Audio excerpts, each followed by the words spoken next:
van os mariñeros pro mar. Non te aflixas, Marusiña, porque cada noite o claro luar regresará. Que si volverán, que non volverán, dinas horas unha tras outra, en o corazón de non suspirar o latido solo compás.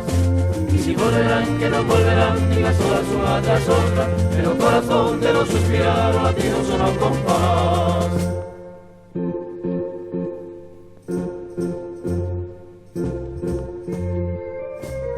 Hoxe tardaron as lanchas, non chores máis, Marusiña. Pensa que foron moi lonxe e volverán, pensa que viran asiña.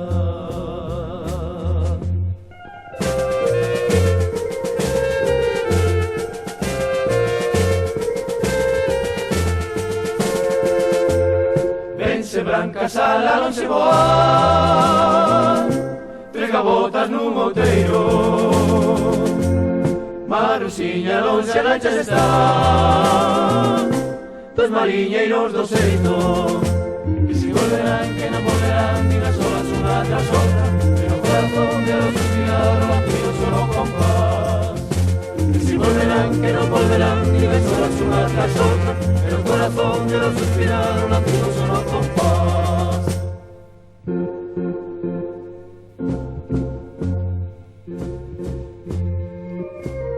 Hoxe tardaron as lanchas, non chores máis, Marusiña.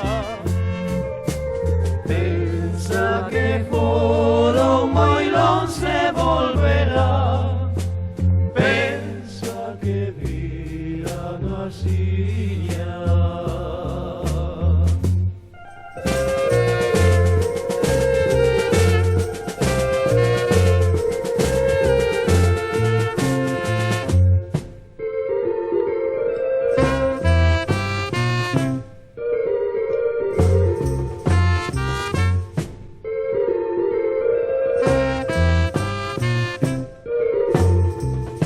Que si volverán, que non volverán, dinas horas unha tras outra, en o corazón de non suspirar o latido solo compás. Que si volverán, que non volverán, dinas horas unha tras outra, en o corazón de non suspirar o latido solo compás. Que si volverán, que non volverán, que si volverán, que non volverán, que si volverán, que non volverán.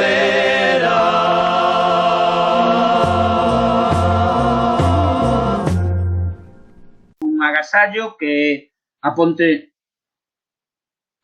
se está grabando, perfecto. Pois o ponente agora mangas verdes. Ao ponente sempre lle damos un agasallo que a ponte do Ruso feito en barro. Bueno, saben eles os de Adis Bismur, está feito por a asociación e representa un lugar emblemático en Outes e que xa se converteu no signo de estas xornadas. É unha ponte que eu recomendo visitar aquí no concello e que é un sitio precioso e unha ponte preciosa con unha historia moi interesante que, se tedes ocasión, está ao ladiño do centro de saúde, moi cerca do centro do pobo, e que se poda visitar. E o ponente lle diremos ao final que nos pase a súa dirección, porque con isto da pandemia non lle podemos dar en persoa, e que vamos, que lle mandaremos por correo ao rematar a xornada de hoxe. E sin máis, e sin, bueno, algunhas cuestións técnicas que supoño que xa sabedes todos, pois, bueno, tedes aí unha barra de ferramentas con iconos, onde está o altavoz, onde está a cámara. No seguinte non hai que tocalo, porque é o de compartir a pantalla e nos liaríamos. O seguinte sí, porque é o de abrir ou cerrar o chat, entonces, para pedir a palabra, sabedes que hai un acople de algún lado sale, entonces procurar ter os micros apagados, a cámara podedes tela encendida, que non modifica moito, ainda que se queredes tela apagada, por suposto, e hai unha man aí para pedir a palabra, pero creo que é mellor pedir a palabra, porque a man sale ás veces, outras veces non sale, e nos crea problemas. Depois a xente que estamos, en estes momentos estamos 8 persoas, e depois para pechar, que sería colgar o teléfono vermello que temos aí. Durante a charla, pois, se hai algo importante, pois, pedides a palabra por algunha cuestión puntual e eu interrumpirei ao ponente para comentar o que aparezca, pero, bueno, sabedes que ao final da charla imos ter 10-15 minutos, según o coloquio e o que considere a xente que este escoitando e vendo, para poder resolver as dúbidas que podan surgir ao largo da charla.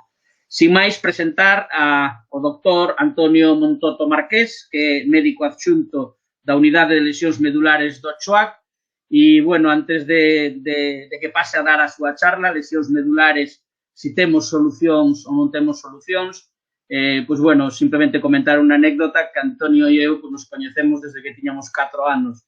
Coincidimos unha morea de anos na Salle, coincidimos na carreira, coincidimos despois en algún homenaxe que se le fixeron a xente que rematáramos na Salle, xente que rematáramos a carreira, etc. O sea que, aparte dun grandísimo profesional como xa veredes, unha persoa que vai explicar perfectamente este tema, que é un tema moi complicado, a verdade, eu lle tiña moitas ganas a este tema, pero é un tema moi complicado e se non xo veremos. E entón, pois, bueno, recoñecer, aparte de un gran profesional, a un gran amigo. E, sin máis, lle dou a palabra a Antonio Montoto Marqués, médico adxunto da Unidade de Lesións Medulares do CHOAC, para que nos fale deste tema, lesións medulares, temos solucións? Boas tardes a todos. Bueno, vou intentar poñer a presentación a ver se sale, espero que sí. A ver se damos a compartir pantalla.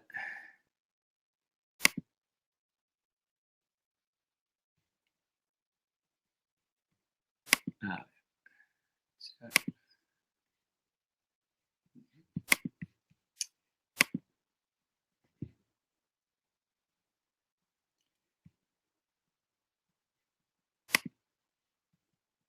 Bueno, pois... A ver se podemos...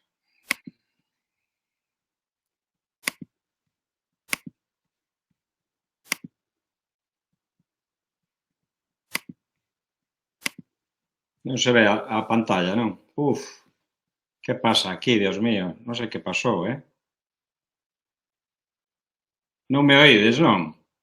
Hai un problema co programa, No, vamos a ver, te oímos perfectamente, pero o que me salen aquí, salenme 50 pantallas. Exacto, un efecto precioso. Non sei se o fixeches a propósito para impresionarnos. Toquei 2 veces, non sei, o único que se me ocurre é salir e volver a entrar. Salir e volver a entrar, eu creo que é o mellor porque é difícil de resolver desde outro lado.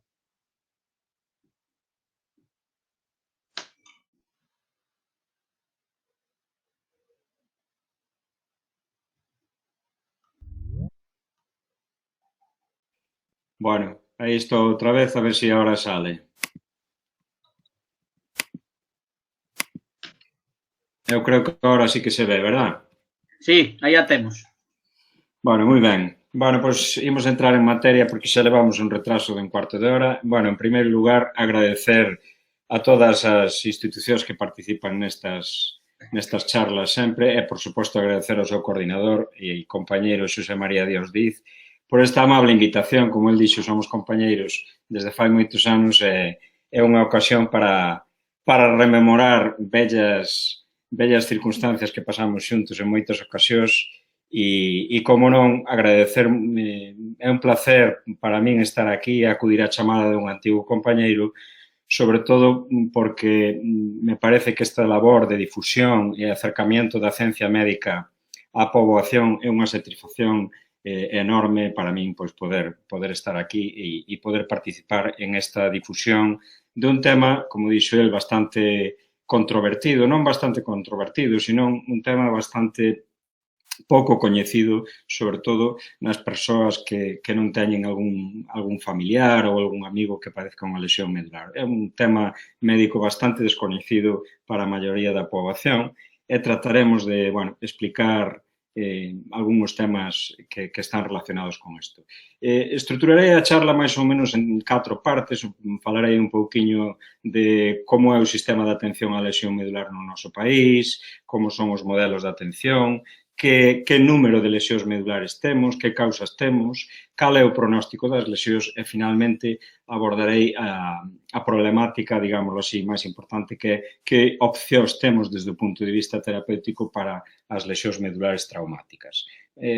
Evidentemente, a pesar de que dos avances dos últimos anos na nosa comprensión do que é a fisiopatoloxía e os mecanismos de lesión que se producen cando se produce unha lesión medular traumática, sí sabemos que actualmente hai moi poucos tratamentos que sexan efectivos para esta afección, especialmente naquelas lesións que se comportan dunha maneira, digamos, desde o punto de vista clínico, como lesións medulares completas. Sin embargo, hai que decir que nos últimos 10-15 anos o campo da ciencia na lesión medular está cambiando de forma moi rápida e a medida que pasan os anos estánse desenvolvendo novos tratamentos e novas opcións de descubrimientos científicos que van ter seguramente unha importancia sublime nos próximos anos. O modelo de atención á lesión medular no noso país é o modelo aceptado internacionalmente de unidades integradas, unidades de lesión medular ou centros de referencia que se chaman integrados en grandes hospitales. No noso país hai 10 unidades que podedes ver no mapa ese. A última que se creou foi a das Palmas, no ano 2000, 2002, e é un modelo que permite que ao ser centros de referencia permite a experiencia suficiente con personal formado axeitadamente para que se poida posibilitar o manexo eficiente deste tipo de lesións. Ademais das unidades que están integradas nos hospitales de tercer nivel, tamén hai 2 centros a nivel nacional, que son o Instituto Guttmann de Barcelona, que é unha entidade privada que ten consorcio co Servicio Catalán da Salud, e tamén o Hospital Nacional de Parapléxicos de Toledo, que é outro centro de referencia pública que hai. O que haxa centros de referencia especializados para o tratamento da lesión medular facilita o que haxa un tratamento especializado con unha disponibilidade plena de recursos terapéuticos e que se aborde a lesión medular desde un punto de vista de rehabilitación, desde un punto de vista integral. A incidencia da lesión medular a nivel mundial é moi variable, pero dadevos conta de que é unha afección bastante pouco frecuente, é dicir, fixadevos aí que este autor li no ano 2014, extrapolando datos da población mundial, comunicou unha incidencia de 23 casos por millón cada ano. En Estados Unidos as cifras oscilan entre 25 e 59 casos por millón cada ano. No noso país hai cifras diferentes, pero a última comunicada por Pérez no ano 2012 estima que temos unha incidencia de 23,5 casos por millón cada ano. Que ocorre en Galicia? En Galicia, nun traballo reciente que publicamos no ano 2017 na Revista Internacional de Paraplexia, feito na nosa unidade e que comprende a evolución de 20 anos de lesión medular, desde o ano 95 hasta o 2014, encontramos unha incidencia, unha taxa de incidencia de 21,7 casos por millón e por ano. Isto supón que aproximadamente, ao ser unidade de referencia autonómica, ainda que poida haber algunha lesión que se escape hacia centros de fora da comunidade autónoma galega, isto supón unha incidencia máis ou menos aproximadamente entre 65 e 70 casos cada ano. Estas cifras de incidencia nosas son moi similares ás da población mundial, pois fixadevos aí a que comentamos antes de 23 casos por millón ou a que comunicou Pérez no ano 2012 de 23,5 casos. Sempre se decía que Galicia tiña unha incidencia maior de lesión medular que as outras comunidades, pero xa vedes que máis ou menos é similar a dos países, ás outras comunidades de España e a dos países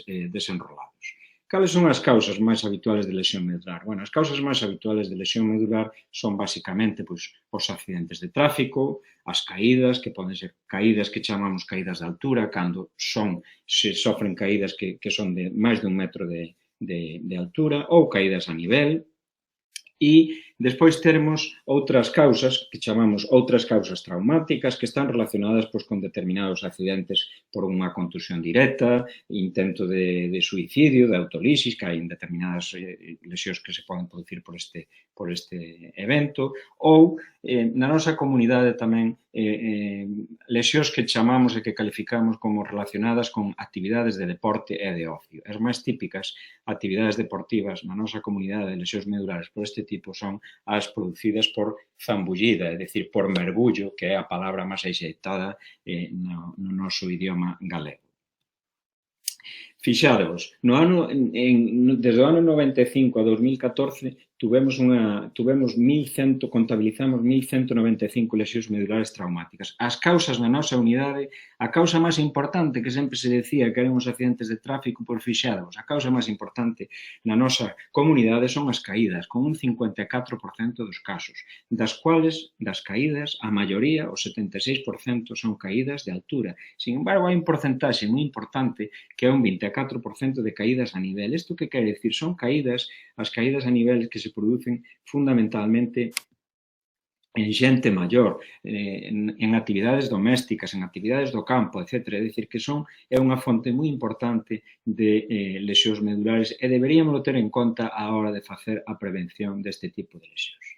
A segunda causa de incidencia ou de causa de lesión medular son os accidentes de tráfico, ou foron os accidentes de tráfico na nosa comunidade, co 37%. E fixadevos tamén que a maioría son de coche, pero hai un porcentaxe moi importante relacionados con accidentes de moto, o 25%, ou accidentes de bicicleta, case o 7%, e incluso en actividades agrícolas con tractores, pois o 3%. Outras causas traumáticas serían o 5,3%, serían aquelas causas que dixemos por intento de autolisis, de suicidios, etc. Pero en este caso, o 90% deste tipo de causas son contusións directas, é dicir, golpes directos. E en relación ás actividades de deporte e ocio, que son o 3,5% das lesións medulares, na maioría, na nosa comunidade autónoma, a maioría están representadas polas zambullidas, con un 64%. Cos mergullos nas praias ou nas piscinas. Hai diferentes autores que din a nivel mundial que estamos sufrindo un cambio epidemiolóxico na incidencia e na etioloxía da lesión medular, e é certo, porque estamos acudindo a unha disminución global da incidencia das lesións medulares que ten basicamente dúas causas responsables. En primeiro lugar, aos accidentes de tráfico, porque se produxo unha disminución dos accidentes de tráfico moi importante, como veremos nos últimos anos no noso país, e tamén unha disminución dos accidentes laborales. Levamos desde a crisis económica de 2007-2008, levamos unha crisis a nivel de unha fonte principal de lesións medulares, como son os traballadores da construcción. Agora hai moi pouca construcción, hai moi poucos accidentes laborales que se produzcan en ese medio. Pero, por outra parte, tamén estamos asistindo a un aumento das lesións medulares incompletas. E isto é moi importante, porque isto quere decir que a capacidade que temos de cura para as lesións medulares é moi importante se a lesión medular ten un carácter incompleto, porque sabemos que todas as lesións medulares incompletas podemos conseguir un porcentaxe moi importante de recuperación funcional para estes pacientes. E este aumento de lesións medulares incompletas ten que ver ca melloría da atención e da prevención que se fai das lesións medulares. Pero, por outra parte, e gracias tamén á mellora da atención ás lesións medulares traumáticas que se produce polos servicios de emerxencia nos lugares do accidente, estamos asistindo, desgraciadamente, a lesións medulares cervicais moi altas que dependen de ventilación mecánica para poder seguir vivindo. E isto orixina un problema bastante importante porque, lóxicamente, son lesións moi discapacitantes para os pacientes que as sofren. Se vos fixades no seguinte gráfico, podedes apreciar en color verde que temos desde o ano 95, que onde empezou este traballo, hasta o ano 2014, vedes que a curva vai disminuindo, a curva da incidencia. Eso, pasamos dunha incidencia no ano 95 de 2,38 ao ano 2014 con 1,35. É dicir, hai unha disminución moi importante da lesión medular traumática e isto é un punto moi importante porque, lóxicamente, son lesións que causan unha discapacidade moi importante. Se vos fixades en azul, tamén vedes que podedes apreciar que hai unha disminución moi importante das lesións medulares por accidente de tráfico. Fixarvos, hai un menos 4,9% de forma anual de disminución desde o ano 95 ata o 2014. E se vos fixades na línea discontinua en vermello, isto é a evolución que tiveron as caídas. Nas caídas vemos que hai un aumento aproximadamente dun 0,9% anual ao longo destes 20 anos que temos estudiado as nosas estadísticas. Isto é outro gráfico para demostrar que se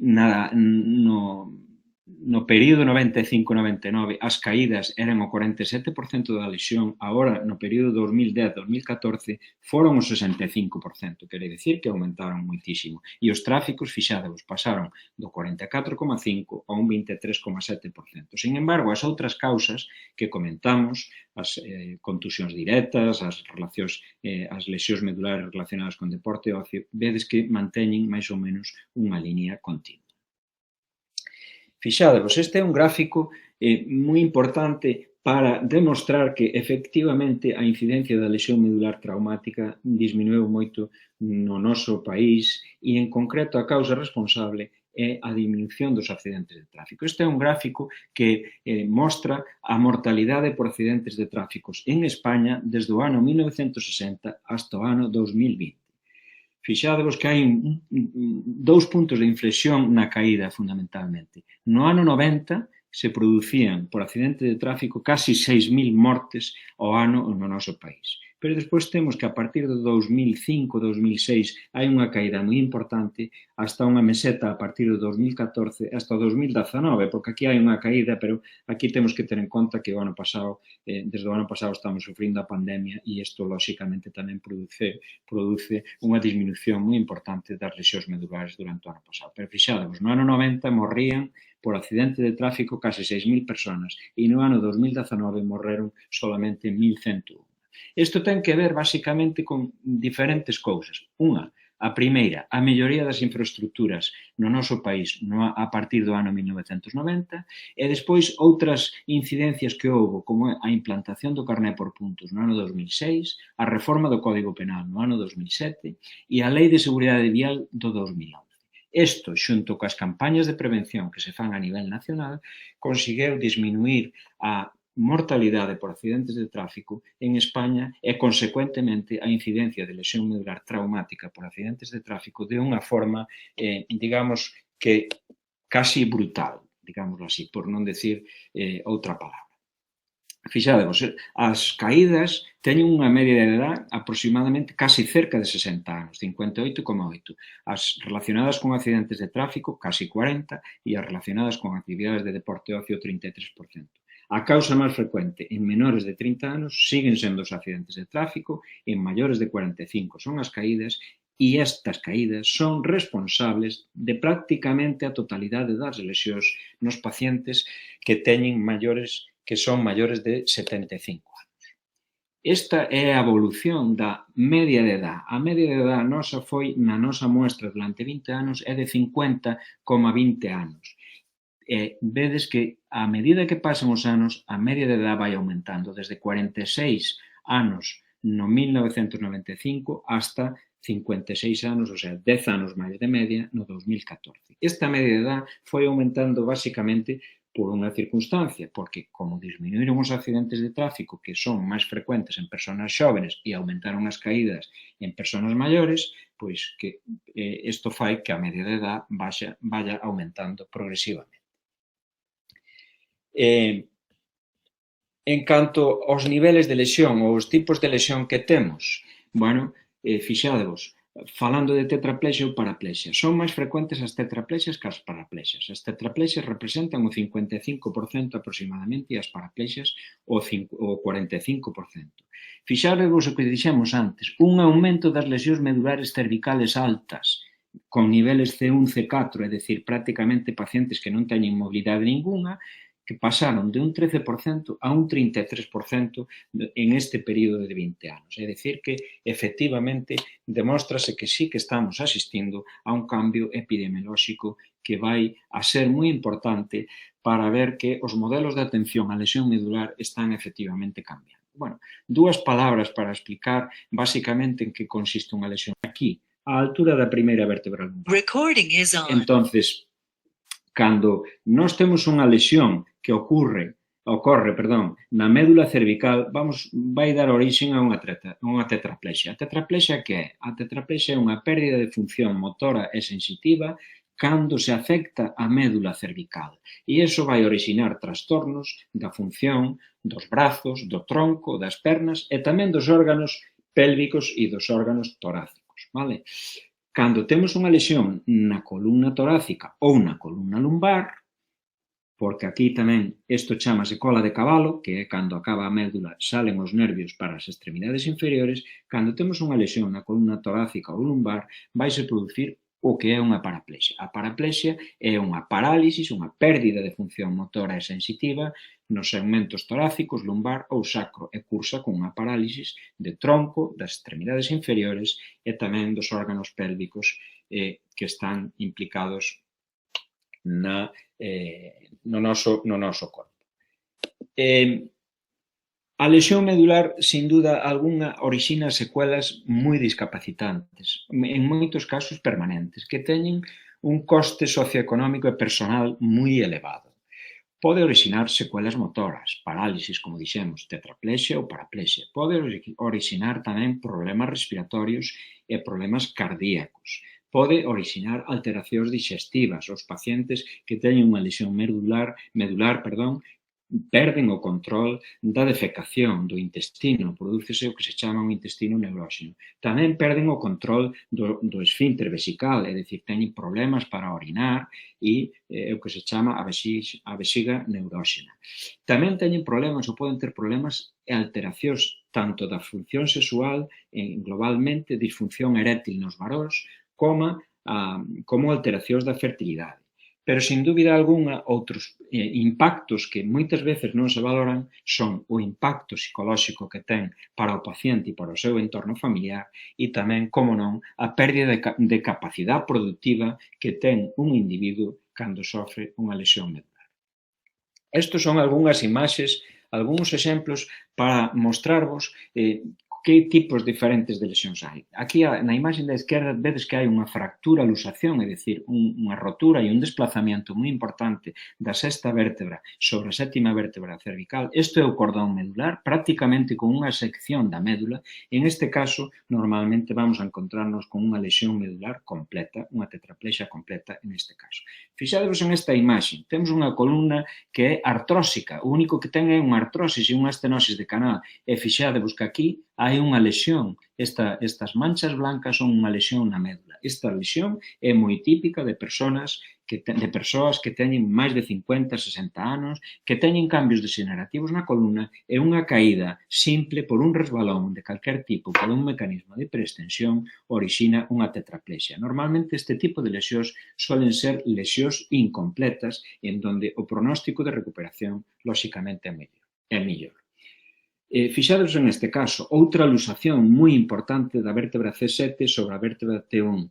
Fixados, a médula está aquí desplazada, pero está prácticamente intacta. Este paciente saleu con un pronóstico funcional normal. O paciente, cando se marchou do hospital, saleu normal. Quere decir que podemos encontrar diferentes lesións, en moitos casos, lesións moi pequenas, como esta que vemos na imaxe do centro, donde se producen lesións a veces moi importantes, sin traumatismos moi importantes e sin que produzcan a veces fracturas moi importantes. Aquí non hai ninguna vértebra que este rota, simplemente hai unha estenosis de canal, o paciente fixe un movimento brusco do pescozo por a caída e prodúxose unha lesión medular. Bueno, como dixemos antes, a lesión medular traumática orixina con frecuencia unha gran discapacidade, conleva un coste personal tremendo, un impacto psicosocial moi negativo para as persoas e para as familias e importantes consecuencias socioeconómicas a corto e a largo plazo e require uns recursos sociosanitarios tremendos e moi importantes. Por qué? Porque precisa unha acción coordinada e de múltiples especialistas que interveñen no tratamento non solamente para o tratamento altamente especializado da fase aguda, senón tamén para as complicacións secundarias que poden xurdir a largo plazo neste tipo de lesións. Fixados, os pacientes van a UCI, normalmente consumen moitos recursos ali, normalmente temos que operalos, facer intervencións cirúrxicas, despois consumen recursos para a rehabilitación dos esfínteres. En rehabilitación xa non digamos, están moito tempo en rehabilitación, temos aparataxes novos, tratamentos novos que son moi caros e que consumen recursos moi importantes. E como non, estes pacientes requiren, como o caso deste paciente que é unha lesión medular cervical alta, dependente de un respirador para vivir, requiren de axudas tecnolóxicas e axudas técnicas moi caras e moi especiales que, lóxicamente, pois, en este momento, gracias a Dios, todavía están financiadas polo noso sistema sanitario público e, polo tanto, é unha cousa que hai que ter en conta e é unha cousa que todos debemos defender a capa e espada cada día. Bueno, nós para que tipo de lesións medulares hai? Esta é unha idea, esta é a clasificación que nos utilizamos, que é unha clasificación que nos sirve para explorar, para diagnosticar e para pronosticar ao paciente. É unha clasificación que se chama ASIA, que son as iniciales de Asociación de Lesión Espinal Americana, e que a clasificación é o idioma internacional que falamos todos os especialistas que nos dedicamos á lesión medular. Isto é para demostraros que tipos de lesión hai. A clasificación ASIA establece 5 tipos de lesións. Lesións que chamamos ASIAS A, que serían lesións completas, é dicir, o paciente non ten movimento nin sensibilidade por debaixo da lesión. Lesións ASIAS B serían pacientes que o paciente non ten movimento, pero ten sensibilidade por debaixo da lesión. Pacientes con ASIAS C serían pacientes que teñen movimento e sensibilidade por debaixo da lesión. E lesións ASIAS D, que serían aqueles como os C, igual, teñen movimento e teñen sensibilidade, pero son pacientes que normalmente recuperan casi todos a capacidade de funcionalidade, a capacidade de volver a andar. E pacientes lesións medulares ASIA E son pacientes que tiveron unha lesión medular traumática e se recuperaron de todo. Como podedes comprender, o pronóstico da lesión medular está moi relacionado con esta clasificación. Aqueles pacientes que teñen unha lesión completa van ter un peor pronóstico que os que teñen unha lesión medular incompleta. Aquí o poñemos. O factor pronóstico máis importante nunha lesión medular é a severidade da lesión nas primeiras semanas de evolución. Quere dicir que o paciente que teña unha lesión grado ASIA A, unha lesión completa, as posibilidades de recuperación son moitísimo máis pequenas que se hai unha lesión medular incompleta. Evidentemente, tamén hai outros factores pronósticos, pois o que vexamos na resonancia, unha imaxe de sección da médula, que vexamos unha imaxe de hemorraxia moi importante, iso tamén conleva peor pronóstico. En cambio, cando o paciente ten preservación sensitiva, é dicir, o paciente ten sensibilidade por debaixo da lesión, aínda que só sea sensibilidade, o pronóstico de recuperación é moi favorable comparado coas lesións completas. E naqueles pacientes que teñen unha lesión incompleta motora e incompleta sensitiva, un factor pronóstico moi importante para a recuperación da funcionalidade é a idade. Pacientes que teñen unha idade menor de 50 anos recuperan moito mellor. Este é un gráfico onde podedes ver máis ou menos que capacidade de funcionalidade teñen os pacientes. Fixados, aqueles que son con lesións completas, solamente o 3% recuperan a capacidade de volver a andar, potencial de marcha que lle chamamos. Aqueles pacientes que son incompletos, sensitivos, é dicir, que teñen sensibilidade, se preservan a sensibilidade dolorosa, poden chegar a camiñar hasta o 50%. Aqueles pacientes que teñen sensibilidade e teñen movimento, que son C, alcanzan a capacidade de recuperación funcional de camiñar o 75%. E os que son ASIA D, prácticamente todos, aproximadamente un 95%. Este é outro gráfico para demostrarvos que na población global de lesionados medulares cando saen da nosa unidade, un 43% utilizan unha cadeira de rodas e o resto dos pacientes, aproximadamente un 57% dos pacientes, son capaces de camiñar. Bueno, entramos agora, digamos, na parte máis importante, na parte quizá máis importante da charla, e é o manexo terapéutico e as opcións terapéuticas que temos, e é, digamos así, a sustancia da charla. Non temos solución para a lesión medular? Pois vamos a entrar en materia. Ben, igual que hai un cambio no manexo epidemiolóxico, no manexo das lesións e na incidencia das lesións, tamén hai un cambio no manexo terapéutico nos últimos anos. Hoxe en día non temos ningún medicamento que sirva para curar a lesión de medula. Non hai ningún medicamento que podamos dar. Por outra parte, hoxe en día sí que estamos facendo un control exhaustivo na fase aguda moi precoz, un control hemodinámico onde procuramos co paciente, onde intentamos poñer as condicións necesarias para que a médula recupere a súa función. É dicir, que o paciente este moi ben oxigenado, que o paciente teña a tensión arterial moi ben, para que chegue moi ben a circulación á médula espiñal e non se produzca esa isquemia que sería un factor que empeoraría a lesión medular. Tamén temos modificacións do tratamento cirúrxico. O tratamento cirúrxico hoxe en día sabemos que é seguro. Hai moitos anos que os pacientes non nos operábamos de forma precoz porque en moitos casos a cirurxía era un factor de empeoramento dos pacientes. Sin embargo, hoxe en día sabemos que é segura, hai materiales novos, os ciruxáns utilizan técnicas menos agresivas e máis sinxelas e en ocasións o posoperatorio destas intervencións en moitos casos é bastante menos complicado que o era anos. Pero, sin lugar a dúbidas, unha das cousas máis importantes que estamos sufrindo nos últimos anos é a aparición dos tratamentos das terapias celulares. A utilización das células NAI, que se chaman, stem cell en inglés, células madre en castellano. Estas terapias estánse aplicando non soamente a nivel experimental, sino que xa se están empezando a aplicar na clínica. Despois explicaremos un poquinho isto.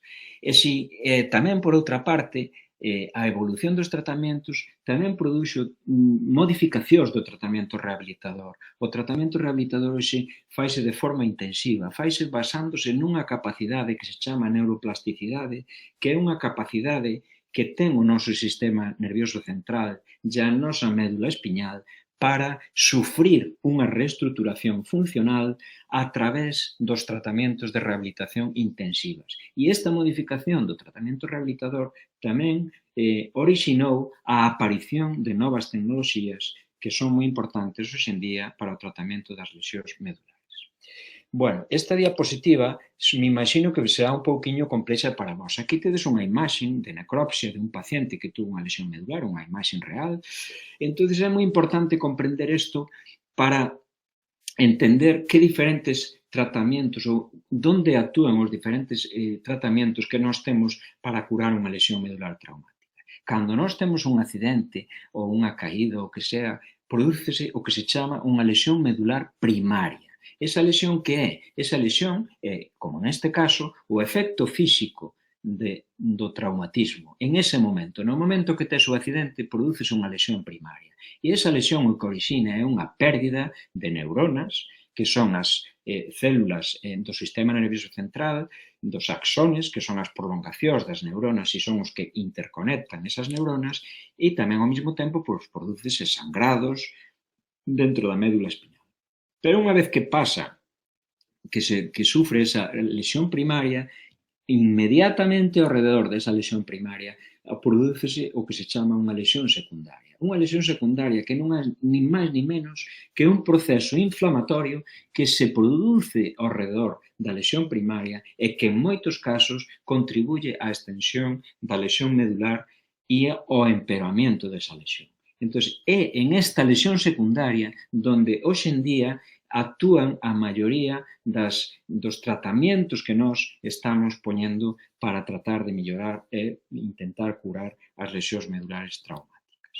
Bueno, isto tamén é un gráfico complicado, pero explicareino. Nós, para actuar sobre esa lesión medular, temos varias estratéxicas terapéuticas e esas estrategias terapéuticas están dirixidos precisamente a esa lesión medular secundaria. Temos o que chamamos a neuroprotección, o que comentamos, o control hemodinámico exhaustivo nos primeiros días con ingreso dos pacientes nas UCIs, a cirurxía precoz. Temos diferentes, non hai fármacos, medicamentos efectivos, pero en este momento estánse investigando moitos axentes farmacolóxicos para intentar reducir esta lesión medular secundaria. Temos trasplantes celulares, xa comentamos, de diversas estirpes celulares e temos finalmente unha modificación dos tratamentos de rehabilitación que comentaremos agora dentro dun pouco.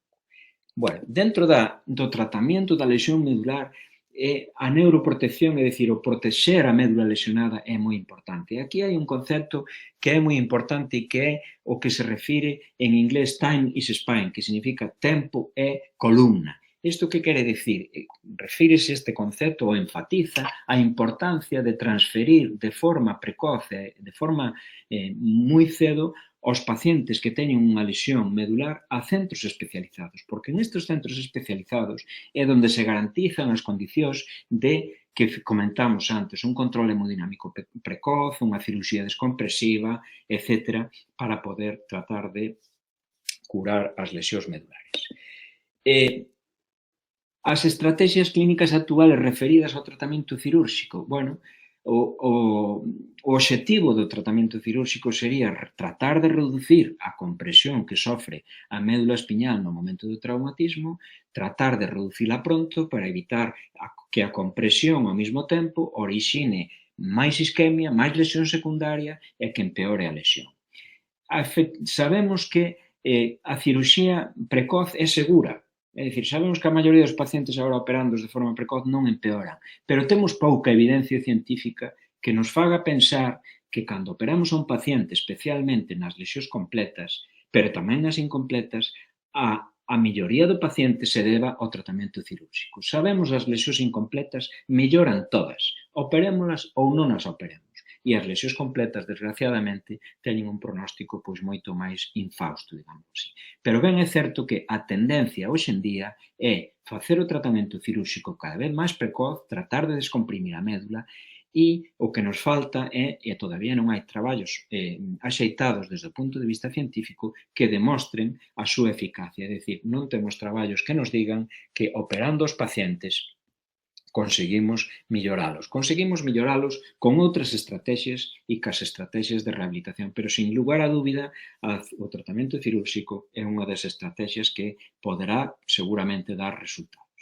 En canto aos fármacos, os medicamentos, dixemos antes que non temos ningún fármaco. Hasta o ano 2013 estábamos poñendo na lesión medular aguda a metilprednisolona, que é un fármaco que é un corticoide que é un antiinflamatorio moi potente e que se daba a estes pacientes. Pero desde o ano 2013 as diferentes guías internacionales non recomendan este tratamento porque non hai evidencia de que produzca efectos beneficiosos nas lesións medulares, especialmente nas completas, pero tamén se ve que os pacientes que se lle daban estes corticoides, como se dan a altas dosis nas primeiras 24 horas, se produce un aumento moi importante das complicacións que poden ter os pacientes, especialmente aqueles pacientes que son moi graves. Por lo tanto, non temos ningún medicamento neste momento. Sí que actualmente, dígolo porque para que vexades que se está investigando, no noso país hai centros que están participando en 2 ensaios clínicos. Un é este que participa o Instituto Guttmann de Barcelona,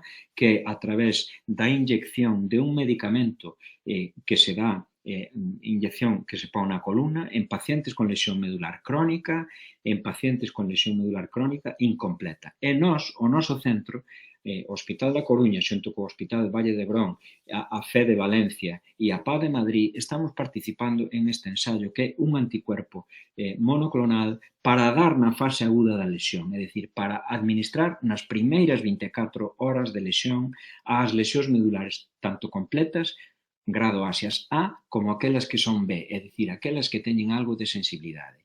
este tratamento, este medicamento que estamos experimentando, sabemos que é seguro e agora o que estamos vendo é ver se é eficaz, vale? Sería para tratamento, xa temos algún paciente incluído no ensaio clínico, sería para tratamento na fase aguda. Este tratamento é un anticuerpo monoclonal que o que fai é bloquear o proceso inflamatorio que dixemos antes que se produce na lesión secundaria. Ben, pero sin lugar a dúbidas, o tratamento máis esperanzador son os trasplantes, as terapias celulares. A médula espiñal non ten posibilidade de trasplante. O que se trasplanta é a médula ósea en aquelas enfermedades hematolóxicas, nas leucemias, nos linfomas. Aí sí que se fai un trasplante de médula, pero é un trasplante de médula ósea. Isto sería unha terapia celular con células nai, células madre.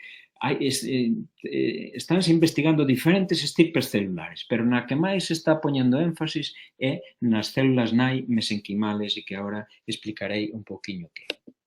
Bueno, as células nai mesenquimales son células que se atopan en diferentes tecidos, na médula ósea, nos cartílagos, na grasa, no tejido adiposo, na placenta, tamén no cordón umbilical, etc. Estas células teñen unha capacidade de diferenciarse a diferentes estirpes celulares, osteocitos, adipocitos, etc. Pero tamén teñen a facultade de producir factores de crecimiento e producir factores que chamamos neuroprotectores, citoquinas, que reducen a inflamación e que modulan a cicatriz que se produce na zona da lesión. Por eso, hoxe en día, estánse poñendo este tipo de células. O noso hospital está, en concreto, participando en este ensaio clínico, que é un ensaio clínico patrocinado moi importante por 2 laboratorios españoles, con cartos de investigación españoles. Estamos participando varios centros.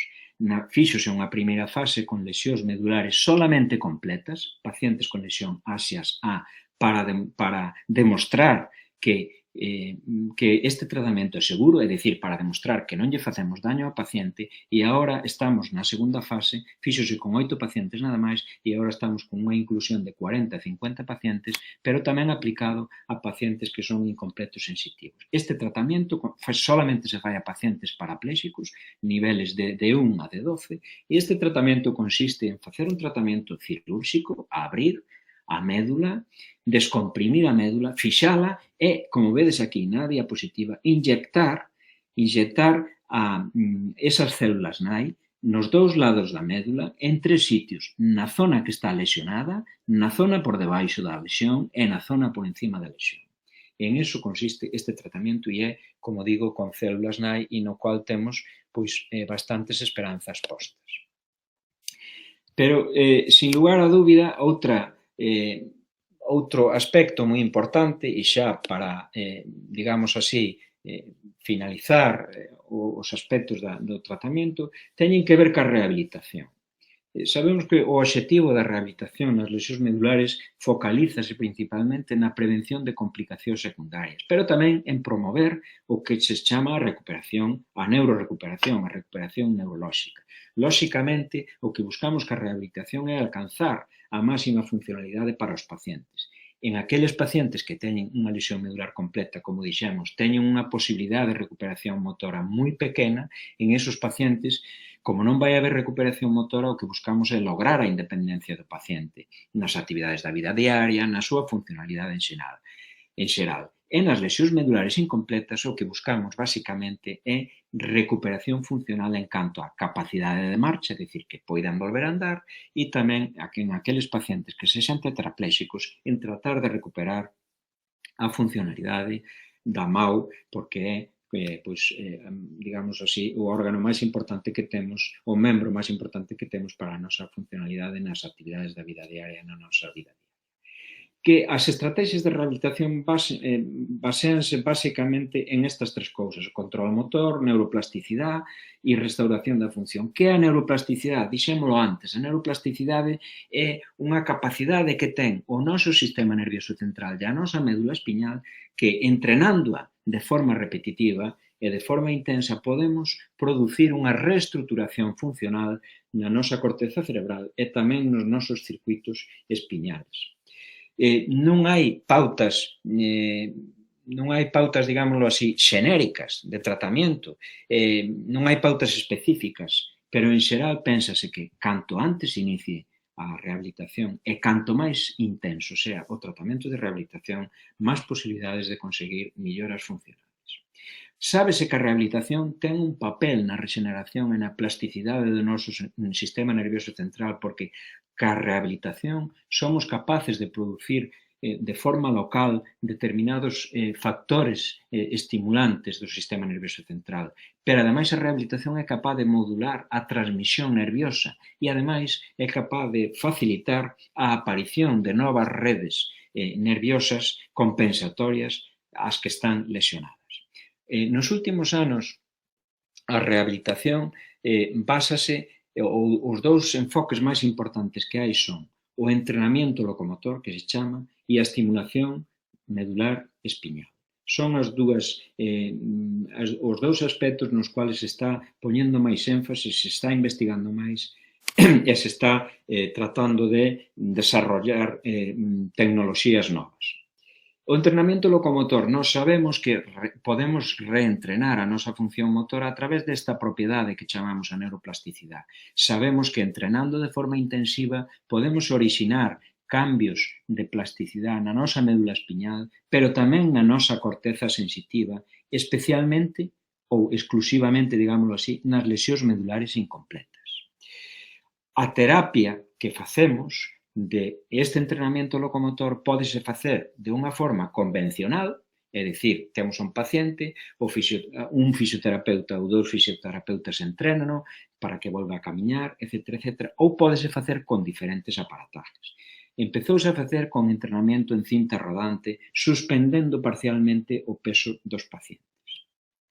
E, como lóxicamente, para reproducir o patrón de marcha que ten un paciente que está con unha función motora moi limitada, é necesario o soporte de 2 ou 3 terapeutas para poder controlar o equilibrio do tronco, a cinemática do tronco e das extremidades cando estamos camiñando. Por iso, a finales da década 90, surgiron estes aparatos que chamamos robots. Primeiro xurdiron robots moi artesanos, digámoslo así, son sistemas exclusivamente mecánicos e a finales do ano 90 xurdiron sistemas destos que é o que temos na nosa unidade, que é o que se chama Locomat, que está fabricado en Suiza e é un dispositivo robótico electromecánico que nos axuda para facer a rehabilitación.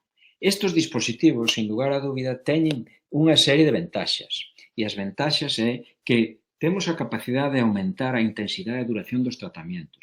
Os pacientes nosos están en este dispositivo aproximadamente entre 45 e 50 minutos. Estes dispositivos permiten un entrenamiento da marcha a velocidades entre 1 e 3 km hora.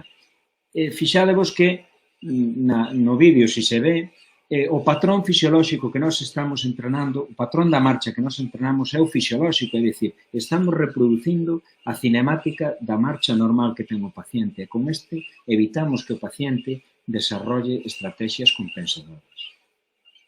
Pero, por outra parte, tamén existe que a través de determinados feedbacks que se chaman, o paciente pode ter unha participación activa e pode controlar se o está facendo ben, se está participando ben, etc., etc.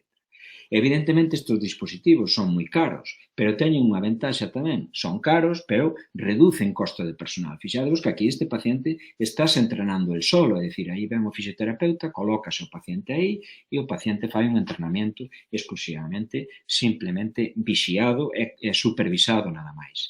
E tamén sabemos, desde o punto de vista funcional, que estes aparatos melloran os resultados da mobilidade nas lesións medulares incompletas en canto a diferentes parámetros, en canto a distancia que poden camiñar os pacientes, en canto a forza que recuperan antes e en canto ao nivel funcional que poden desarrollar despois destes tratamentos.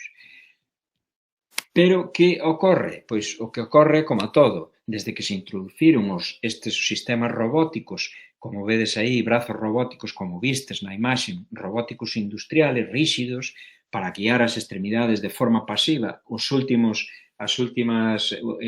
modelos que hai tamén de forma activa, o que ocorre é que se trataron de desarrollarse sistemas que foran portátiles e que puderan ser utilizados na clínica. Entonces, xurdiron o que se chaman os exoesqueletos. Os exoesqueletos non son ni máis ni menos que sistemas robóticos, mecanizados, electromecanizados, na maioría dos casos, en que o paciente se pode poñer en eles para ter funcionalidade. Estos dispositivos inicialmente xurdiron para que os pacientes os utilizaran na calle, pero hoxe en día estáse incorporando moito o que son as unidades clínicas, é dicir, estánse incorporando as unidades de rehabilitación. E son dispositivos que tamén se están empezando a utilizar na maioría dos centros de rehabilitación de lesionados medulares para a rehabilitación na fase aguda da lesión medular. E isto, sin dúbida, tamén vai contribuir a mellora das lesións medulares, especialmente, como dixemos antes, as lesións medulares incompletas. Estos son 5 modelos dos que se están testando e facendo ensaios clínicos en Estados Unidos. Hoxe en día, dos 5 esqueletos, hai algúns, me parece que 3, que están aprobados pola FDA, que é a axencia que aproba os produtos e dispositivos sanitarios en Estados Unidos, e estánse facendo en concreto, neste caso, con estes dispositivos, 14 ensaios clínicos registrados hoxe en día a nivel mundial. Este é un exemplo é un vídeo comercial de un dispositivo que se chama ReWalk, e vedes que aquí os pacientes van a utilizar basicamente para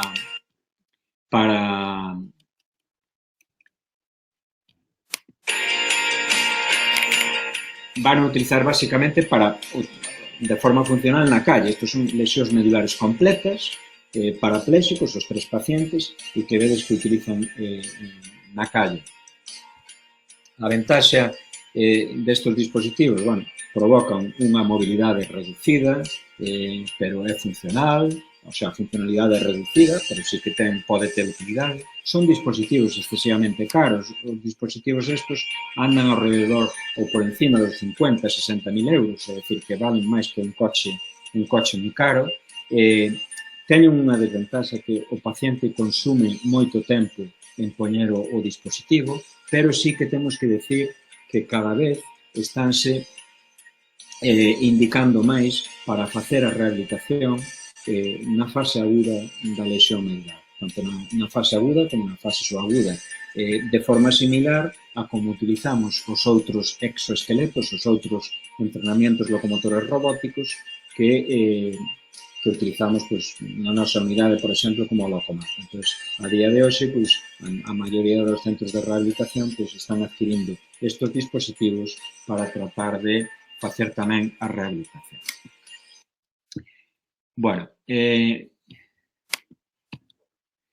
Tamén, ao igual que existen robots para as extremidades inferiores, tamén existen robots exoesqueletos.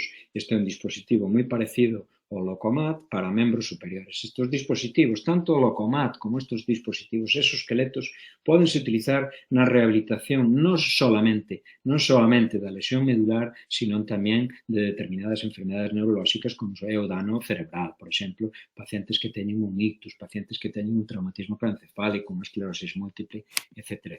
Como vedes, tamén hai dispositivos para o membro superior. E xa para finalizar, temos que falar do que se chama a estimulación medular espiñal, que é un dos aspectos máis novedosos que hai nos últimos 5 anos, probablemente, no que se está investigando. A estimulación medular espiñal básase en que nós podemos actuar, reformar esa neuroplasticidade do sistema nervioso central activando unha serie de redes de neuronas que existen na nosa médula espiñal e tamén por encima da médula espiñal a través da estimulación da médula espiñal.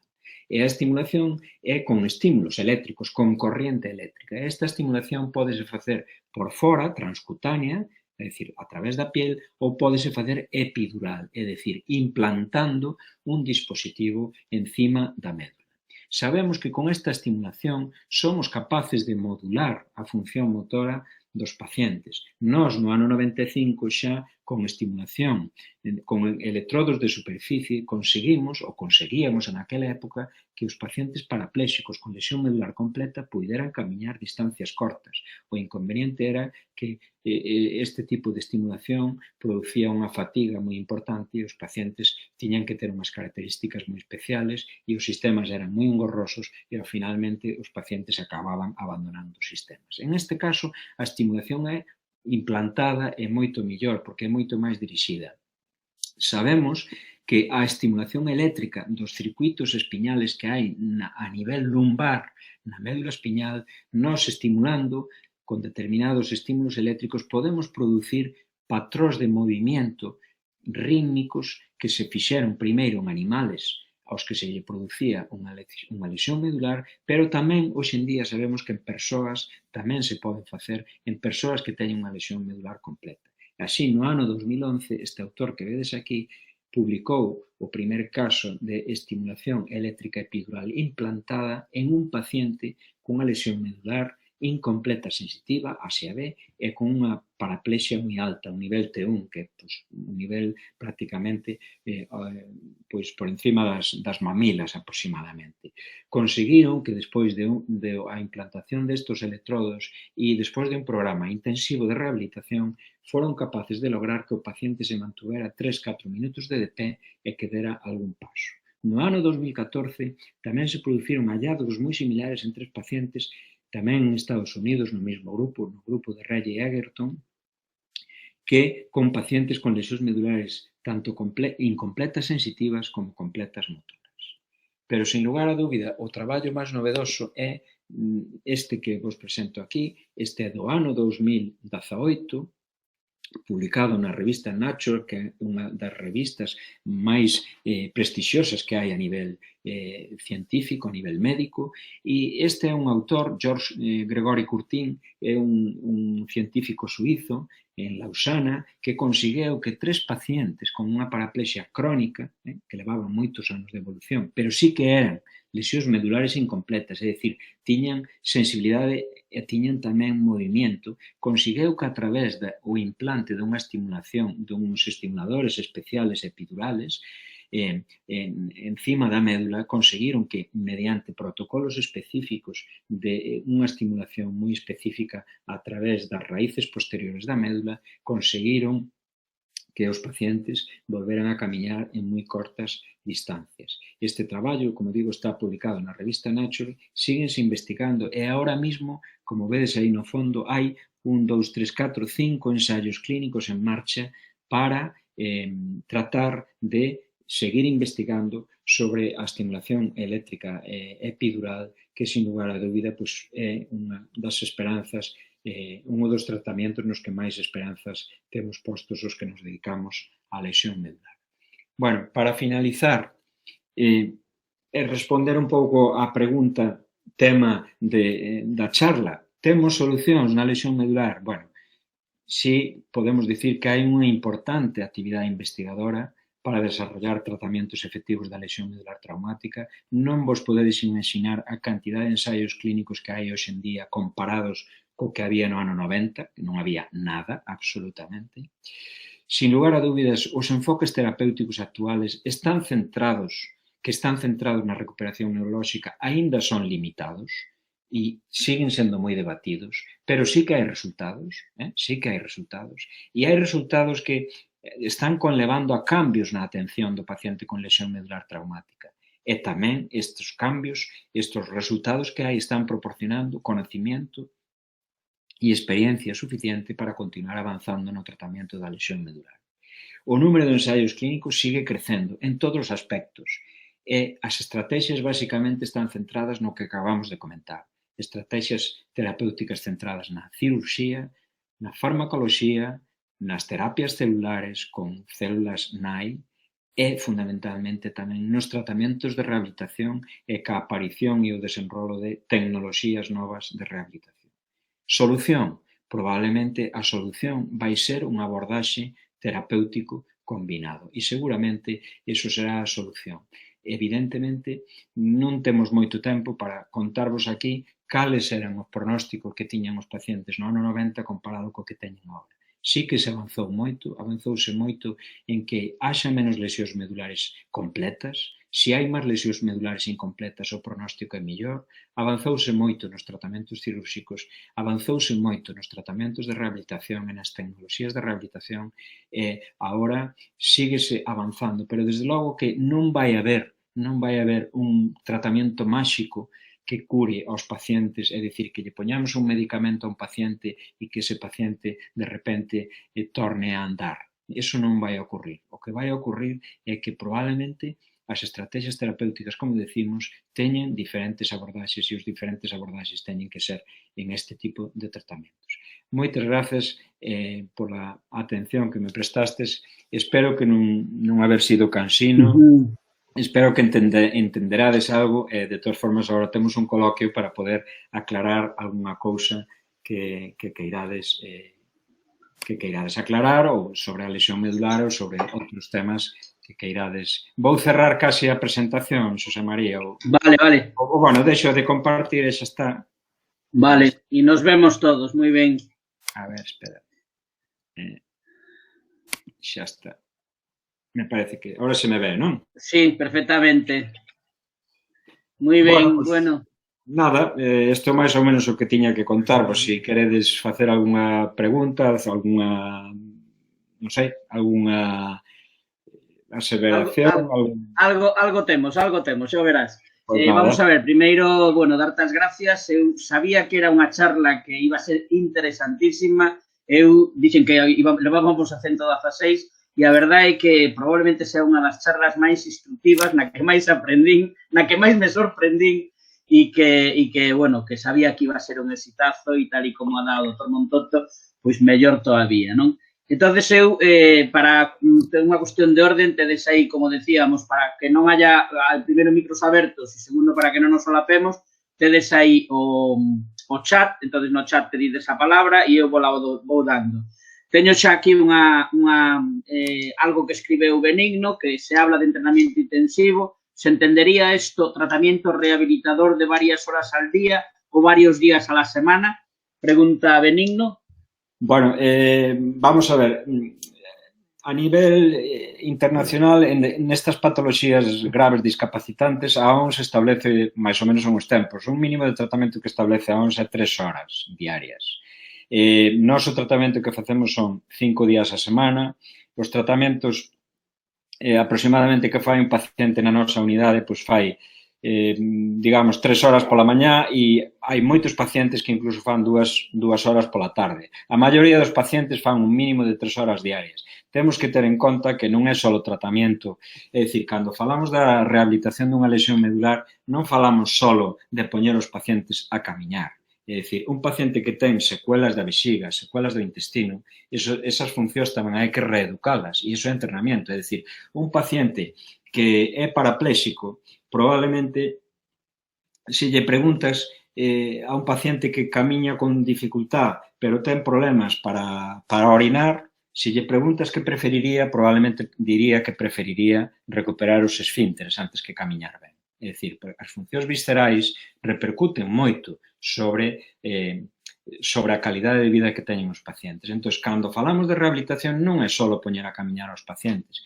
Falamos de poñer a camiñar aos pacientes, pero tamén falamos en entrenalos nas actividades básicas da vida diaria, falamos en entrenalos naqueles que non poden, non teñen a capacidade de volver a andar, en entrenarlles o manexo da cadeira de rodas, etcétera, etcétera. É dicir, é un tratamento global de rehabilitación e iso implica reeducación da marcha nos pacientes que poden camiñar, pero nos outros que non poden camiñar, pois hai outro tipo de rehabilitación. Nos tetrapléxicos, pois desarrollar e potenciar a actividade funcional dos membros superiores para que poidan. Temos moitos pacientes tetrapléxicos que son capaces de conducir, que son capaces de facer transferencias, que fan vidas independientes, solos na súa casa. É dicir, a rehabilitación consiste en moitas cousas. A recuperación da capacidade de camiñar é o que máis, evidentemente, chama a atención, pero hai outras cousas.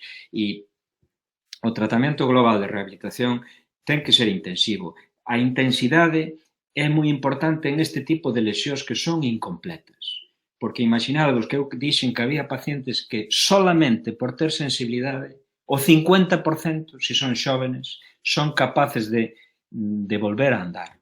E en estes pacientes donde ten moita importancia a intensidade do tratamento. E para eso utilizamos estes dispositivos, porque estes dispositivos permiten intensidade. Ti imagínate poñer a un paciente destes a reeducarlle a marcha con 2 fisioterapeutas. Moitos dos pacientes que están colocados no Locomat son pacientes que non teñen capacidade para manterse solos de pé. Hai que estarlos suxetando, é dicir, e estes dispositivos o permiten. E a intensidade é especialmente importante naquelas lesións medulares que son incompletas. Non sei se contestei ou se... Interpreto que sí, a mí me quedou claro, polo menos. Teño pedido a palabra, xa sabedes, se queredes apuntarvos, tedes aí o chat. Puxeches aí un cuadro que a mí me deixou un pouco así, que é si os centros de lesión medular que existen no Estado español, que din que era exclusivamente un en Coruña, si consideras que son suficientes ou non son suficientes, si debería haber algún máis, si eses 65, 70 pacientes que teñen este problema o ano están ben acollidos en este tipo de centros de sección medular.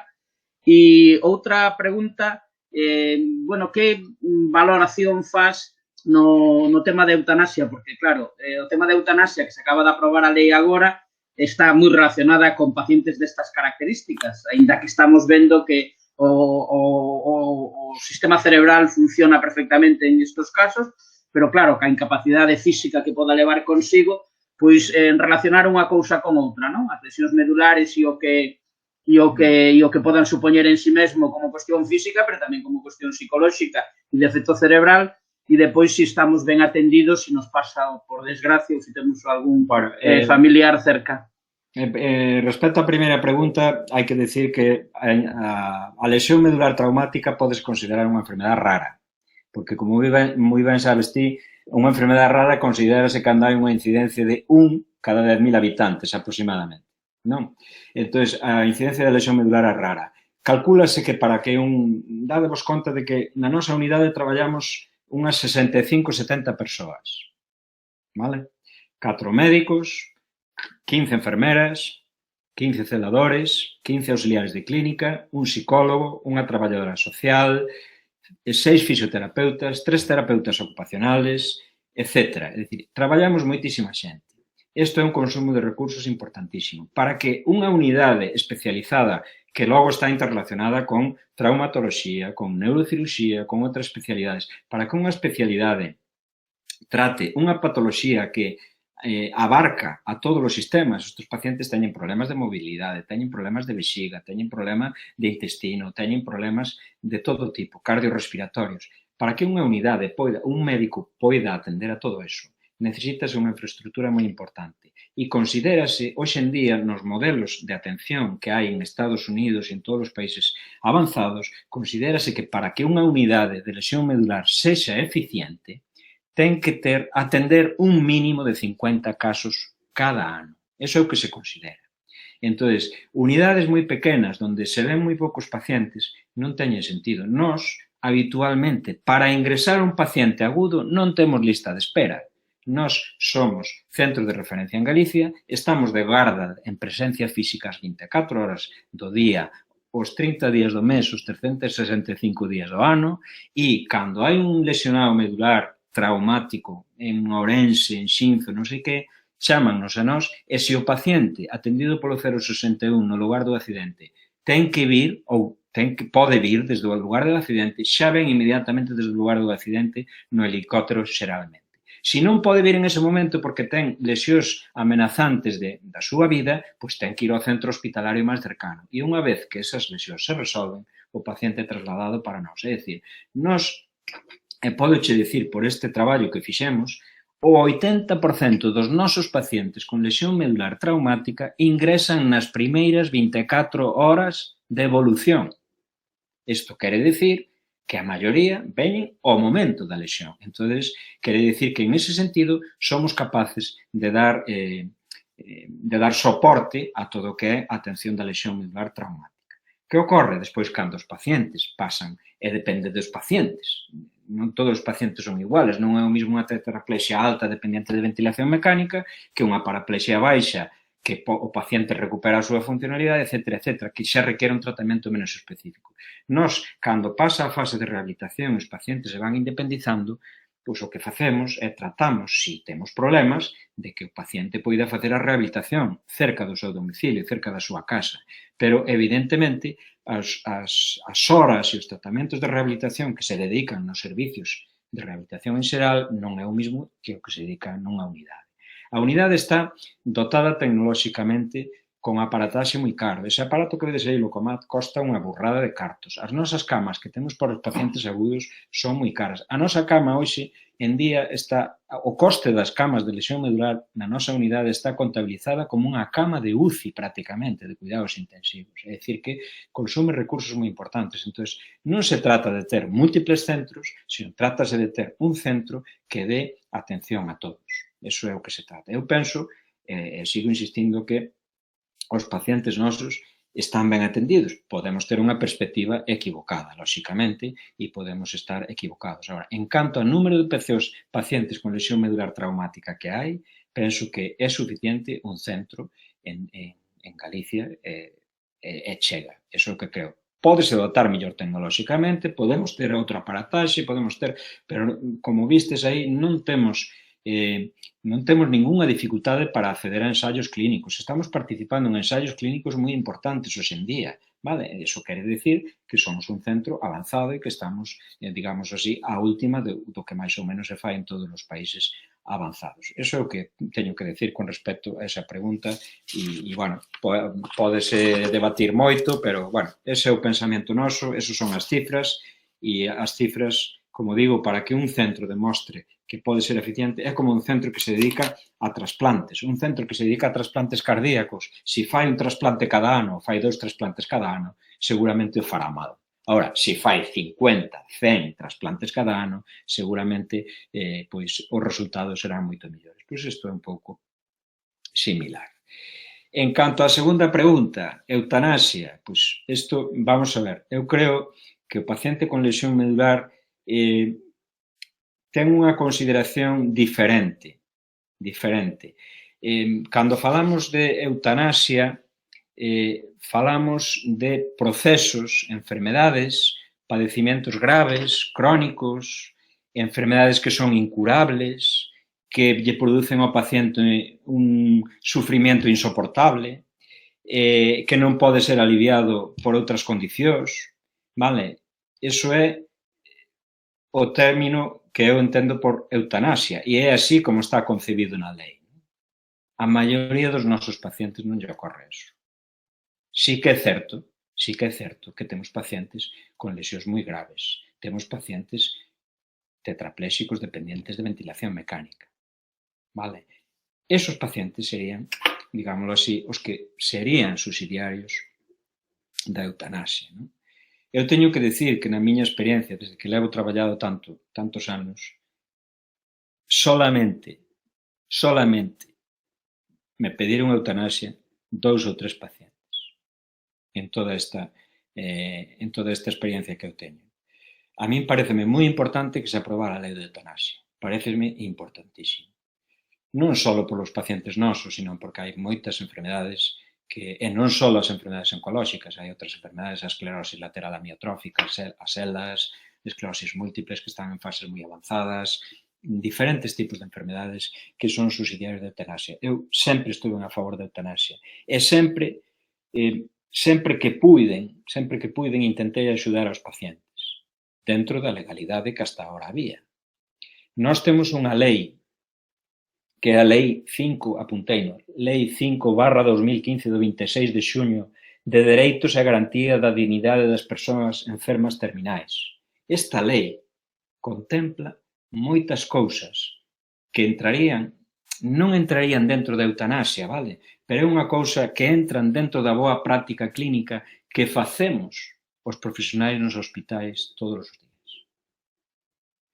Esta lei contempla a limitación do esforzo terapéutico. Sí que a limitación do esforzo terapéutico ten unha diferencia con respecto á eutanasia, e é que a limitación do esforzo terapéutico é unha situación na que ti permites a morte, pero permítela no sentido de que non a impides, pero non a causas. Vale? E entón, isto facémolo nos hospitales todos os días, a limitación do esforzo terapéutico. Ahora, sí que me parece moi importante que se aprobara a lei da eutanasia, porque creo que vai permitir non a un número importantísimo, porque seguramente non hai tantos pacientes e tantas persoas que estén desexando acollerse a eutanasia, pero sí que a esos pacientes e as súas familias lles vai a permitir non pasar por ese sufrimento que moitos levan pasando. Entón, xa non é pasar por o sufrimento que tes, sino que despois encima aínda te ves penalizado, non? Como se ve penalizado este señor recentemente que axudou a súa muller que tiña unha enfermedade neurodegenerativa a morrer. E este home, pois, me parece que a día de hoxe aínda está con problemas de tribunais, non sei exactamente, pero creo que sí, non? E entón, a min a lei da eutanasia, eu lina así por encima, pareceme que hoxe mandou o Colexio de Médico un enlace para co decreto e tal. A mí parece unha lei moi importante, penso que tiña que ser tido aprobada xa hai moito tempo, pero bueno, ben vida sea, ainda que sexa tarde. Eu lina así por encima, me parece que ten unha serie de garantías suficientes e moi importantes tanto para as persoas que se desexen acoller como para os médicos. Facilitan a obxección de conciencia para os médicos. Bueno, hai unha comisión de garantías evaluadora, eu creo que é unha lei que é fenomenal e que ben vida sea, evidentemente. Ben, moitas grazas. Te responde Benigno na pregunta que fixo, sí, muchas gracias. Algúnha pregunta máis da xente que estades por aí? Sabes que se non eu podo tirarme un par de horas preguntando, Vicente, adiante. Hola, escóitame. Sí. Escóitote entrecortado. Os actes que había que accidentes que tocaban as enfermedades que tamén provocan como a poliomielitis. Vicente, perdoa. Son eu solo, pero te estamos escoitando. Sí, te estamos escoitando entrecortado. Se podes cambiar o sistema de... Agora mellor. Ahora mellor. Decía que falabas que a maior parte das lesións medulares son accidentes, pero tamén hai enfermedades que tamén provocan lesións medulares, como a poliomielitis, a espiña bífida ou a ataxia de Freddy, por poñer un exemplo, que tamén provocan lesións medulares. Iso non se dixo. E os problemas que teñen a xente que utiliza cadeira de rodas é adaptar as vilas e as cidades para que podan andar as cadeiras de rodas. Simplemente eso. E procurar que todos os equipos que se venden en farmacias, en ortopedias para temas de incontinencia e todo eso, que se sean gratuitos. E as cadeiras de rodas que se sean gratuitas. E incluso as cadeiras eléctricas para facilitar mellor a vida destas persoas. Bueno, gracias pola pregunta, Vicente, pola afirmación que fixeches. Evidentemente, eu centreime na lesión medular traumática porque, bueno, é un pouco o que Xosé María me pideu e un pouco eso. O 80% das lesións medulares que nós ingresamos son traumáticas. O 20% son lesións medulares de causa médica, que están relacionados en moitos casos con mielopatías degenerativas, por cervicoartrosis, algún tumor benigno, hernias discales e outras enfermedades, como ti moi ben dis, que algunhas son conxénitas, como é o mielomeningocele, a espina bífida, etc. Nós tamén vemos pacientes que teñen mielomeningocele e espina bífida. Calquer tipo de enfermedade que afecta a médula espiñal pode producir a mesma sintomatoloxía que produce unha lesión medular traumática. Pero, basicamente, eu centrei-me na lesión medular traumática porque os tratamentos, tanto tratamento cirúrxico como tratamento farmacolóxico como tratamento de terapias celulares, son diferentes na lesión medular traumática que en ese tipo de enfermedades. Non teñen nada que ver. Sí que a rehabilitación é moi similar. É dicir, os tratamentos de rehabilitación que facemos son moi similares en un paciente que ten unha tetraplexia por unha hernia discal ou unha paraplexia por un tumor ou un mielomeningocele. Os tratamentos de rehabilitación son moi parecidos. Pero centreime en eso por este motivo. Respecto ao que ti dís das cadeiras de rodas, material de incontinencia, cadeiras eléctricas, etc., eu non sei, pero na nosa unidade así os pacientes non pagan polas cadeiras, nin as manuais, nin as eléctricas, nin polas ondas que utilizan para sondarse, nin nada. Si é certo que dentro dos dispositivos de incontinencia hai moitísimos dispositivos de incontinencia e non están todos metidos no catálogo dos Sergas, pero sí que un paciente que se sonde, por exemplo, que faga sondaxes intermitentes e faga sondaxes cada 6 horas, ese paciente non paga nada polas ondas. Nada. Absolutamente, vai á farmacia ca súa cartilla da Seguridade Social e danlle as ondas igual que lle dan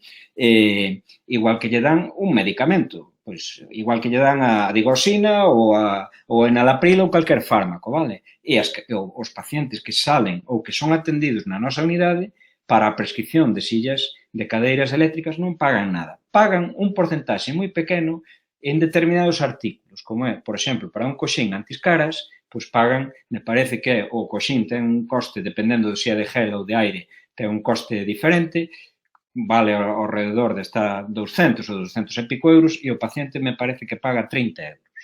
Iso é o que paga. Non debería pagar nada. Antiguamente, no ano 90, os pacientes non pagaban nada por nada. Ahora teñen unha pequena cuota, pois, cando se paga por unha ortese e tal. Evidentemente, o ideal sería que sea todo gratis para todo o mundo. E iso é o que queremos todos os que defendemos a sanidade pública. Pero evidentemente non está na nosa mão que eso se sea así. E para eso son moi importantes as asociacións de pacientes, que son os que teñen a capacidade, en moitos casos, de facer este tipo de reclamacións para que o catálogo dos Sergas cubra todo. Eu creo que un catálogo en determinadas cousas bastante amplo é mellor que en outras comunidades, porque teño que dicir que hai comunidades onde os pacientes pagan as cadeiras de rodas, e aquí, por exemplo, esa cadeira de rodas eléctrica que vistes con esa tablet en ese paciente tetrapléxico, esa cadeira de rodas pode chegar a ter un coste moi importante. Non vou dicir unha cifra, pero vou dicir por encima de 10 con 3 ceros. Vale? E iso está incluído. Ese paciente non paga absolutamente nada por esa tecnoloxía. Nada. E as cadeiras de rodas teñen unha durabilidade que son entre 3 e 4 anos e cando pasan esos 3-4 anos, se a cadeira se estropea, se avería, está vella ou que sea, o paciente repónselle outra cadeira. E polas manuais exactamente o mismo. Como digo, pode haber pequenas cousas que o paciente sí que ten que pagar, entre elas, pois, o que acabo de comentar antes, pero na nosa unidade non hai ningún paciente que pague por eso. Eso xa che podo garantizar. Gracias. Nos pregunta Monse París. Hola, mi pregunta es sobre el alcance de las lesiones de la médula espinal causadas por la osteoartritis. Por ejemplo, ¿qué tratamientos se barajan? ¿Hasta dónde pueden llegar? Gracias. Bueno, a osteoartritis non é ni máis ni menos que unha enfermedade degenerativa da columna, chamase osteoartritis, pero é artrosis da columna, é o término máis vulgar, e a artrosis da columna o que produce é un estreitamento do canal por onde pasa a médula e dependendo de onde sea a altura, se é na médula cervical ou é na médula na zona lumbar, pois os síntomas poden ser diferentes. Se un paciente ten unha mielopatía cervicoartrosia, ou sea, por osteoartritis cervical, os síntomas poden ser parecidos aos dunha lesión medular traumática. Pode ter pérdida de forza e sensibilidade nos brazos, pérdida de forza e sensibilidade nas pernas e pode ter tamén afectación dos esfínteres, vale? Xeralmente, as dúas zonas máis afectadas son a zona cervical e a zona lumbar. A zona lumbar, polo canal lumbar estreito que se chama, que esa zona afecta máis ben o que é a cola de cabalo, é dicir, a salida dos nervios que salen da médula espiñal. En esa zona afecta máis. Típicamente, os pacientes que teñen unha estenosis de canal lumbar, pois teñen dor cando camiñan, teñen o que se chama claudicación neuroxénica, é dicir, ao camiñar aumenta moito dolor, e poden chegar a determinadas situacións extremas en que teñan pérdida de forza e teñan, pois, os síntomas parecidos, pérdida de forza nos membros inferiores, poden ter alteracións esfinterianas, etc. O tratamento normalmente é cirúrxico, é dicir, cirurxía para descomprimir o canal, tanto a nivel cervical como a nivel lumbar. E despois, se hai unha discapacidade con secuelas importantes, etc., que é subsidiario, tamén rehabilitación unha vez que se fai a intervención cirúrxica. Pero primeiro, nas enfermedades que teñen osteoartritis da columna, o primeiro tratamento é cirúrxico. Se teñen afectación neurolóxica ou se teñen dolor moi importante, é dicir, a indicación do tratamento cirúrxico non é só por afectación neurolóxica, sino que tamén pode ser por un dolor incoercible que non se controla con medicación. Grazas. Eu teño pedido a palabra, quedan 5 minutos de charla e eu quería unha de cotilleo. É dicir, eu teño dúas persoas famosas para que me comentes. O tema de Pistorius, aquel que corría como unha bala e que levaba uns pesos ortopédicos total, aquelo ten algo que ver con isto que estamos falando. E outro é Echenique, por exemplo. Eso é algo parecido ao que estamos comentando agora, esas dúas cousas. Supoño que, bueno, non vou dicir maldades porque Vicente me parece que está grabando, pero Pistorius non ten nada que ver con isto, era unha lesión, un amputado, e entonces non ten nada que ver. Sí que leva unhas prótesis moi sofisticadas que hai hoxe en día no mercado e que, bueno, había controversia porque decían que lle facilitaba a carreira demasiado, non? Pero non ten nada que ver, é un paciente doble amputado e que non ten nada que ver con isto. E en canto a Echenique, eu penso, non o sei con seguridade, pero, bueno, polo que teño lido por aí, a veces así de cotilleo, que tampouco son moi de ler de cotilleo, pero penso que ten unha atrofia muscular espiñada. Entón, é unha enfermedade neurodegenerativa que en moitos casos é hereditaria, ou ten componente hereditario, pero que non ten nada que ver co que é en sí unha lesión medular traumática. Sí que produce síntomas, pode producir síntomas parecidos, produce parálisis, tamén pode producir afectación esfinteriana, etc., pero que son enfermedades totalmente diferentes.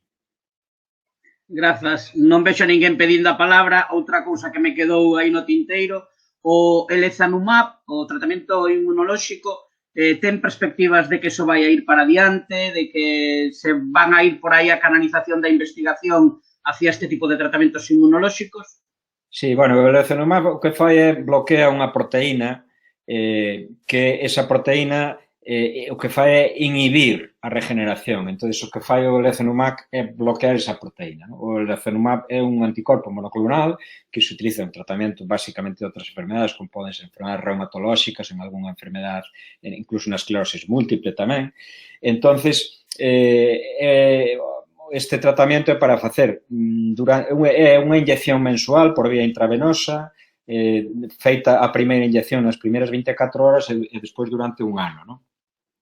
É un ensaio multicéntrico ca participación de 54 centros a nivel mundial de todo o mundo. En España, como dixen, estamos participando 4 hospitales e o problema que ten este tratamento é que o reclutamento dos pacientes é moi difícil porque son pacientes que hai que ter explorado moi ben, non poden estar moitos días, non poden estar desde o primeiro día en ventilación mecánica, etc. Pero, bueno, é un tratamento máis, un tratamento que trata de bloquear esa fase de proceso inflamatorio que hai nunha lesión medular, que se chama lesión medular secundaria, e, bueno, a perspectiva, pois, de momento non o sabemos. Parece que en animales sí que hai algún resultado, pero, bueno, estamos no de sempre. Moitas veces os experimentos que se dan en animales de experimentación despois a traslación aos experimentos humanos non funcionan os medicamentos, non? A min sí que me parece moi importante que se fagan este tipo de ensaios clínicos porque é a maneira de avanzar, non? E que se fagan, evidentemente, tendo antecedentes de que esos medicamentos pois funcionan en outro tipo de experiencias, non? Eu, se digo a verdade, penso que é un medicamento que, home, sería maravilloso que axudase, pero penso que tamén vai ser un medicamento que non vai implicar unha cura radical, non? Probablemente, pois, isto, xunto con outras cousas, pois, probablemente, ao mellor pode axudar. Entendo, moi ben, grazas. Vicente, di que ten a última pregunta. Vamos a ver. En Toledo teño unha unidade de rehabilitación sexual. Sí, Atendes tamén en Coruña? sí, vamos a ver, nós temos un día á semana, que son os mércores, e temos un médico da unidade que se dedica exclusivamente a tratar os problemas de sexualidade e fertilidade que teñen os nosos pacientes. O que ocorre é que despois, por exemplo, como non hai unha demanda enorme de pacientes con lesión medular que demanden o tema da fertilidade, cando hai un problema de fertilidade, nós o que facemos é, unha vez que estudiamos todas as posibilidades e tal, derivamos ao paciente á unidade de fertilización in vitro que hai no hospital, que é no Hospital Materno Infantil. Pero inicialmente, se un paciente ten problemas de disfunción erétil, ten problemas de eyaculación, ten problema de calquer cousa, eso abordámoslo tamén na unidade. Temos un día, como xa digo, en concreto, que é unha consulta que temos todos os mércores dedicada a eso, con un médico que se dedica a eso. Grazas, Montoto. Monse nos contesta grazas a pregunta que la fixo e a resposta que lle diches. Nos pasamos un pelín do tempo marcado, pero bueno, eu creo que isto era moi interesante. Eu, como digo, teño apuntadas 10 ou 12 preguntas máis. Pero bueno, xa despois polo chat... Teño tempo que non, hasta mañá que traballo non teño. Nada, pois poderíamos estar falando. De verdad que a charla para min, insisto e repito, sorprendeume, é dicir, moi agradable, moi didáctica, moi amena e descubrindo cousas que como sempre, pois bueno, un especialista pois nos instruye e para eso traemos a xente que sabe de temas que son verdadeiramente interesantes. E era máis unha charla que tiñamos pendente desde hace pois moitos anos. Ben, pois, sin máis, e dando as grazas novamente ao Concello de Outes, ao Centro Social, ao Centro de Saúde, á Sociedade Galega de Xerontoloxía e Seriatría, a Adis Bismur, que, como digo, depois xa me tes que pasar a dirección para mandarte a Ponte do Ruso, a Asociación Cultural Terra de Outes, decir que Vicente, mentras está aquí escoitándonos, xa está mandando por YouTube, e está mandando a Facebook, e está mandando, despois xa nos pasará as fotos, nos pasará, e saber que a charla volve a estar colocada na Asociación Cultural, no Facebook da Asociación Cultural Terra de Outes e na páxina do Concello de Outes, que tamén nos din que ali está colgada, por si outra xente ou queredes volver a vela ou que sexa, ou a xente que quera volver a vela está colocada na páxina de Terra de Outes. Eso xestiona todo Vicente e lle damos as gracias encarecidamente. E tamén a xerencia de xestión integrada que me quedaba. E sin máis, antes de despedir o ponente, comentarvos que o 29 de abril teremos, a ver se é posible xa de forma presencial e na Casa da Cultura, onde poderemos estar, pois bueno, holgados pois, entre 25, 30, 35 persoas, e 29 de abril, digo, falaremos de urxencias sanitarias, cando acudir, que nos la dará a doctora Fátima Nercellas Colmeiro, que é médica do Servicio de Urxencias do Chus. Dando as grazas a toda a xente que participachedes en esta conferencia e, por suposto, Antonio Montoto Marqués, médico adxunto da Unidade de Lesións Medulares do CHOAC, pois, que te vou a decir, que non sepa xa, que tes a miña admiración e que, desde logo, eu, cando estudiaba a carreira, a asignatura de neuroloxía, perdón, pero era o maior coñazo que había no mundo, hoxe aprendín bastante máis que un ano seguido de asignatura. Pero, bueno, ese é outro tema, e xa o falaremos en máis profundidade. Moitísimas grazas polo teu tempo, pola dedicación. Grazas, Antonio. E polo didáctico desta charla. Nada, sinto que non houbera máis xente, pero, bueno, como vai estar difundida a charla, pois supoño que a poderán ver, así que non... Sí, nos encargaremos de darlle... Ya xa recibiredes os enlaces. Para min, eu xa dixen ao principio que era un placer estar aquí e, bueno, e placer encima, si atopo pacientes que foron meus, pois, ou que tuve trato con eles, pois, un placer saludala e espero que este ben. E nada máis, se queredes contar algunha vez comigo, algunha vez máis, en vez de ser canto era... Seguro.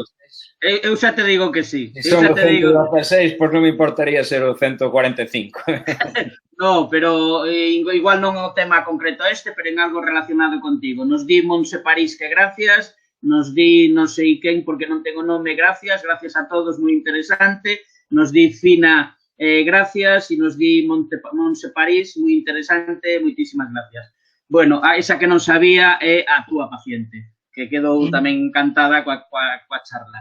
Pois nada, emplazarvos aos últimos xoves do mes que ven e volver a reiterar as grazas a Dr. Montoto, porque desde logo deixará pegada en estas charlas que levamos facendo pois 23 anos. Grazas a todos. Gracias por la invitación. Gracias, adiós.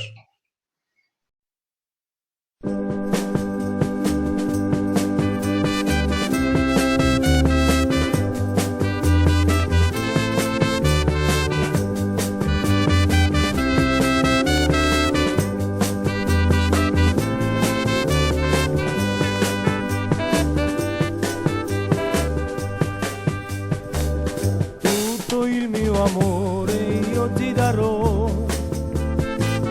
e la mia vita per te sarà. Se tu lontano ti vai sarò uno infelice in verità. Tutto il mio amore io ti darò e la mia vita per te sarà. Se tu lontano ti vai sarò uno infelice in verità. Amore, io ti amo a te, ti voglio bene. Il cielo teste sarà di nostro amore. Se così resta con me, io con te sempre.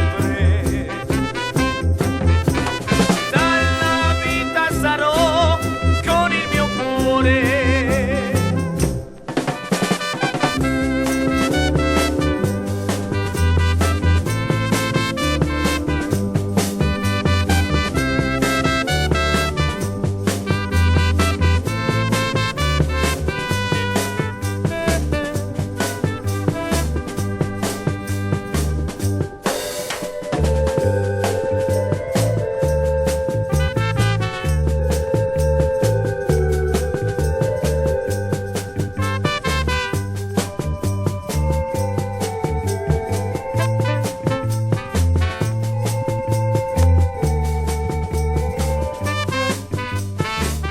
Tutto il mio amore io ti darò e la mia vita per te sarà.